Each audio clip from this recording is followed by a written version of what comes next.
Hi Aries, welcome to your January 2018 reading. My name is Camille, and you are watching Millennial Tarot. Happy New Year and every such things. And I'm doing this in December, right before I head off to Italy for the holidays. But if you're watching this with me as I'm posting this in December, then happy holidays, and I hope that it's a great one for you. I know that it's going to be a great one for you. I'm going to be doing a quick 3-card reading per usual. See what's going on. Welcome to 2018, by the way. Thank God we made it. What is going on for you, Aries?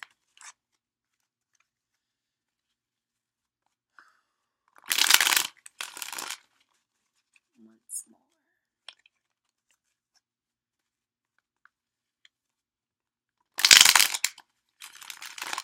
All right.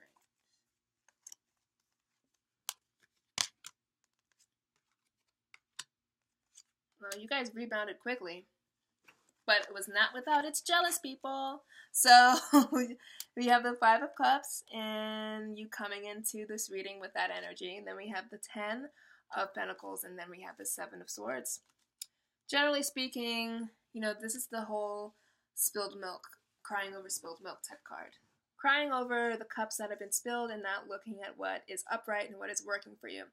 So coming into 2018, a feeling of resentment, things in 2017 not working out for you.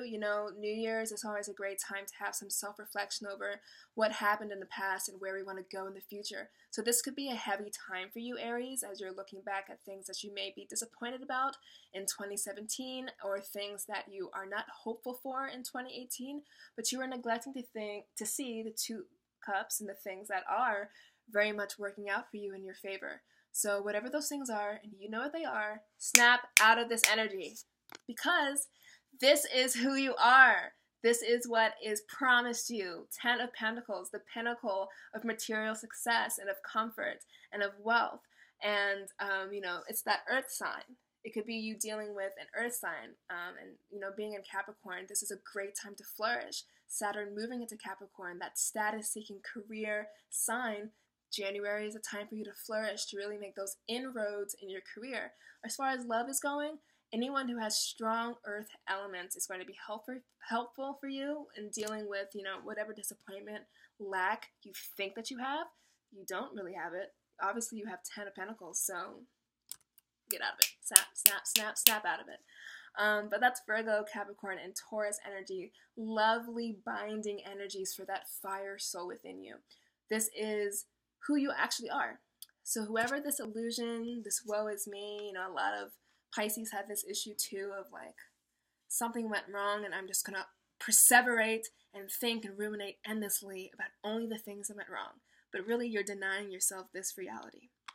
And then, we have the 7 of Swords, and the 7 of Swords is like, in this energy for you, in this reading for you, it's the too good to be true type scenario for me. So usually it could be like someone coming in with deception, someone coming in with thievery, and I'm going to take your idea, I'm going to purposely disrupt communication, all that type of stuff.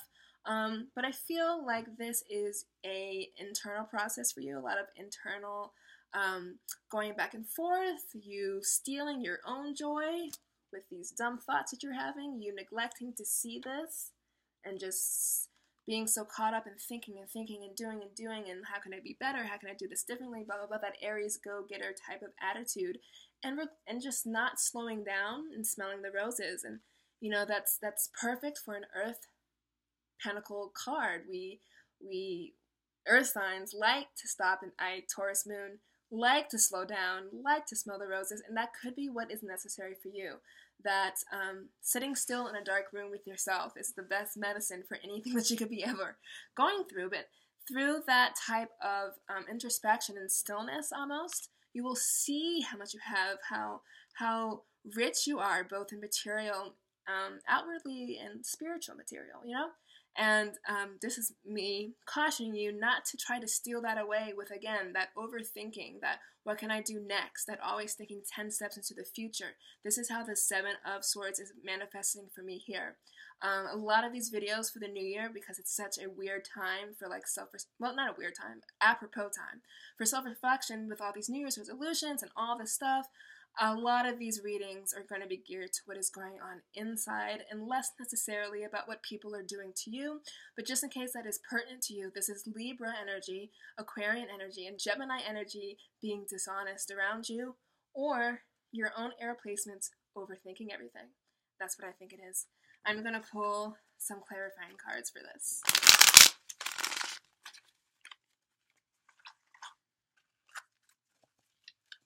Oh, there we go. My Himalayan salt lamp. It's broken. It keeps falling. Alright, let's see what's up.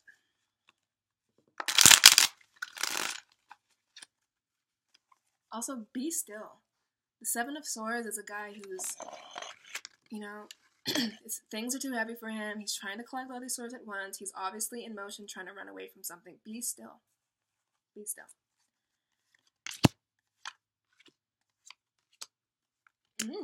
Okay, so clarifying the Five of Cups, Six of Cups, the next stage of the Cups evolution.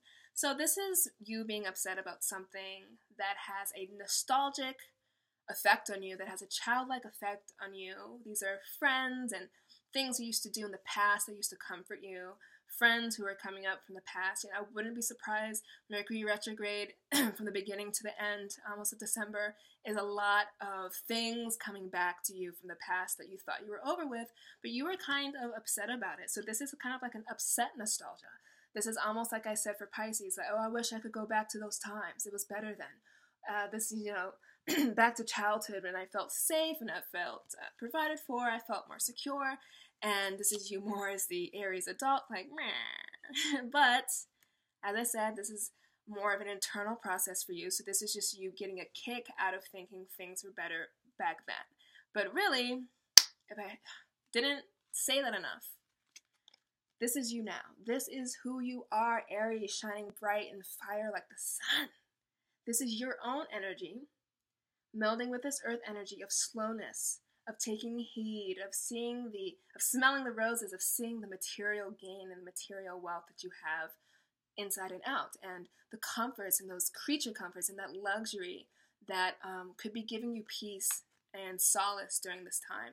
The sun is coming in to say, oh, you thought the Six of Cups was nostalgia and warmth and childlike happiness? Pfft.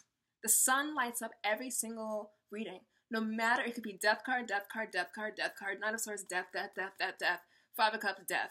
As long as the sun shows up anywhere, the sun gets the last word. And the sun is that ultimate comfort of warmth being provided for, of happiness, of being okay with where you are, of positivity reigning high. And positivity in the sun, you know, warming up this lush, beautiful garden with the dogs and all your riches. This is who you are in January. This is who you're coming in to the year as. This is past. It's probably not even real. You thinking too much. Be over with it. Be done with it. Then the future, outcome, whatever, and the third card, third set, the third act for you is the Queen of Swords energy. And this is my Aquarian energy for you. I like to see this as the Aquarian card, although that could be the king, but that doesn't matter.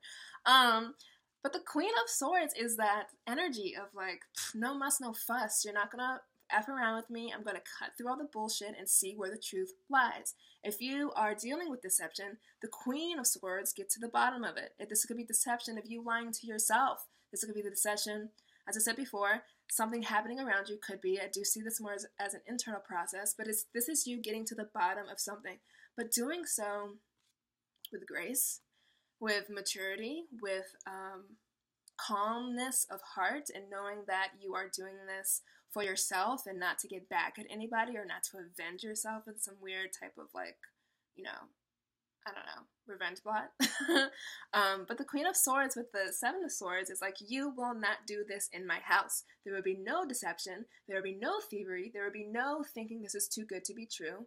There will only be truth, there will only be integrity, and there will only be honesty. The Queen of Swords gets through all of that. Whatever this was, didn't pan out, you reaching back into the past, you not looking at what you have that is good, the Queen of Swords is saying, excuse me, hello, Aries, cut it out, stop. Everything is working out good. I'm getting the energy for you anyway. Thanks, fire sign. The Queen of Swords is like, no, not on my watch. All is well. Let's pull one more card here for your outcome. Just one more. Just one. Just for me. High Priestess. Keeper of knowledge. Wisdom. That divine feminine energy within us that knows all. It's like your soul. It's your spiritual compass. Here with the Queen of Swords is a powerful duo. This is authority over self, over knowledge. This is the keeper of knowledge of any information that was leaking, of any information that was duplicitous, of any information that served to hurt you, coming from yourself or coming from others. The High Priestess and the Queen of Swords are doing their little duo dance, and they're like, excuse me, no. Just look at her here, calm and stoic, getting to the truth of things, and sure, it may hurt a little bit, but remember, this is you, and it's just kind of just cutting through all the BS. That's my theme for you for January. Cut through the BS. It's not real. Well, it could be real. I shouldn't say that. It's not that serious. It's you imposing probably a whole bunch of gravity on yourself that is unnecessary. Cut the BS. Cut it all out. You have the truth. You have the discernment to know what is false and what is real. And the Seven of Swords doesn't even compare to this woman. Like, come on. You're done. Aries, it's done. January is great. It's done. I'm done. If you want a $5 reading, okay, I'll talk to you later. But for this reading, I'm done. It's going to be great. I'll see you in February. It's done. I'm done. Bye.